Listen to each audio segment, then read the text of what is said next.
I want to talk about watch lists.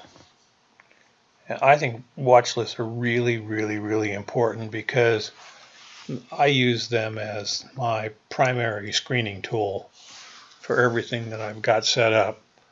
And there's several ways you can approach a watch list, and we're all familiar with the Market Watch tab. And if you go look here under quotes, you can set this up, and this is basically one place you can set up a watch list. You can set up, go pick the source that you're looking for, and then you can customize the columns over here by hitting the little gear on the right, and you can play this, do whatever you want with this thing, and it's very useful. But one of the things that it doesn't let you do is it doesn't let you see the chart when you're using it. And for that reason, I don't use it very much. It's wide. You can set up a very wide chart like this very easily, but a very wide watch list, but you really can't see the chart. The second thing that I wanted to mention about a watch list is people, in the beginning, you kind of think, well, hey, it's just a list of stocks. And it's the list. You've got a list in here, and you can go and pick what you want. And we've got personal watch lists, and we've also got public watch lists. And that's just the first piece. But the second piece kind of is the columns that you select in here. So whenever I think of a watch list, I think of not only the source of the symbols that you're putting in here, but also what the makeup of the columns is. And one of the problems with the watch list is that, when you jump from one configuration to another, oftentimes the columns can get all screwed up. And I'm going to show you how to manage the columns and manage the watch list, and hopefully they can be applied at other places downstream. So with those thoughts in mind, let's go back to the charts, because this is how I do a watch list. So in this particular configuration right here, we've just got the chart. And this little arrow in the middle down here is where you start. Push over here, and this thing has whatever's in this little panel are called gadgets. And the way you add a gadget is to come over here at the very bottom and hit the plus. It says, oh, cool, look at all these gadgets we can pick from. You can even play video games in here. But we're going to start with watch list. We're going to click on the watch list, and we're going to get our list here. Now this is pretty cool in here. And I really don't care about what the symbols we're playing with, and I don't care about the columns right now. It's just the fact that I've got a watch list here. And if I go to this little pancake, click on that, you can do detach watch list. Voila. And we have a watch list that you can float.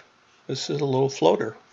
So, and once it's floating around, you can come back to this first watch list that was in the panel and with your gadgets, and you can select the pancake, and you can say delete the gadget. So there's nothing in there. Go back and close the arrow, and now you have your very first floating watch list. If you never use this, it's pretty cool. So all you have to do to use it is to turn the link on. This is symbol link.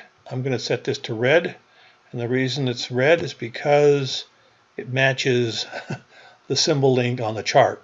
And it turns out TOS has symbol links sprinkled all over the place, and if you see one, turn it on, everything will come back to the chart. Everything will come back to this. They'll all be linked together at the same time.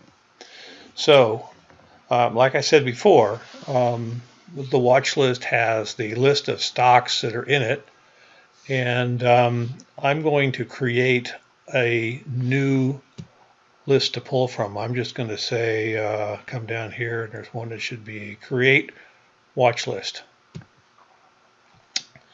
So I'm going to stick 3 symbols in it. Let's put in Microsoft.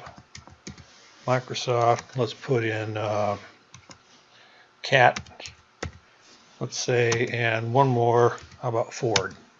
Done. And the name is kind of interesting. And in my case here, I want all the watch lists to come to the top. This is the one that I'm using right now, so I'm going to start. You got to pick them. It's kind of how it sorts it. So I just know, in my case, I'm going to start with 00, 0. And then I'm going to put a dash, and I'm going to put DEMO, demo. There's my first watch list right there. I'm going to save it. And now if I go and click here, when I first click on this thing, of all the ones that I got, demo's going to pop to the top as soon as I hit personal. So from here on, I'm going to name everything that I play with for all the stuff that I'm doing for these demos. They're all going to start with 00 because of the sorting algorithm that TOS uses to display the watch list, and that's the only reason for doing that. And you can group them by various letters, and you can be careful on how you be, you can be tricky on how you do it. The next thing I want to talk about is, and watch lists can either be static. This is just a list of 3 characters that I put in here, or it can also have they can also be dynamic. And a dynamic watch list is one that can be built off of a query or a scan. And it turns out in the stock list of watch lists you've got over here, anything that's in a public, if you look at these guys right here that happen to have this little purple, that's a scan. That really is a scan. So the hard-coded ones down here, like NASDAQ 100 or public S&P 500 or public S&P 100 at the very bottom, you can use those. TOS set those up, and if you don't want to have to go looking through public all the time and you want one to be yours, go to the Scan tab.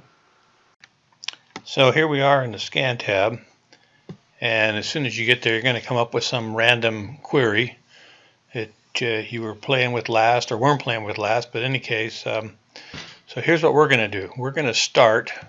I'm going to expand this so we can see what we got. So we're going to delete. We don't need any of these filters that we've got in here, so we can just delete all of these for this simple little thing that we're doing here. Sorted by weighted gain factor. We're just going to pick symbol. Done. And that'll do it. So we're going to come back here to where it says scan in all stocks. I'm going to select scan in the public S&P 100. Go to the very end over here. And we don't care about the moving average volume. This is just a real simple. We're going to take whatever's there. We don't care about the market cap. That would mess us up. We just want to make sure that our limit over here is 100. We are in fact pulling this thing from the S&P 100. And once you've got your query set, you can hit scan over here and it'll show you what you're looking at. But we don't need to do that. It's already set up. So the next step is to go to this little pancake over here and save the scan query. And this is where it becomes important to have the right name. If you don't, you'll be back here again. So we're going to put down 00 dash S&P 100. Save. And now, for some reason, it reverts back to something funky in here. You can look at the last one that you saved if you come back to the pancake. Load scan query 00 S&P 100. Or you can go to the chart and back to our watch list. Oops, sorry. Go back to our watch list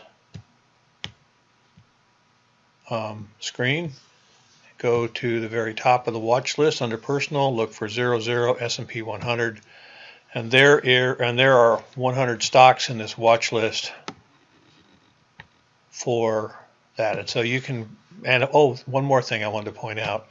If you look over here, you'll see that this version, S&P 100, has the little purple icon to the left of it showing that it is in fact a query. It's not a static list of stocks, it's a dynamic list that was created by you doing something. So this is the first step in putting your watch list together. So with those thoughts in mind, I'm going to end this video. We're going to come back and talk about setting up custom columns and saving them appropriately, but this is just associated with just setting up the list of stocks and how you set up the basic queries for those. And that'll do it.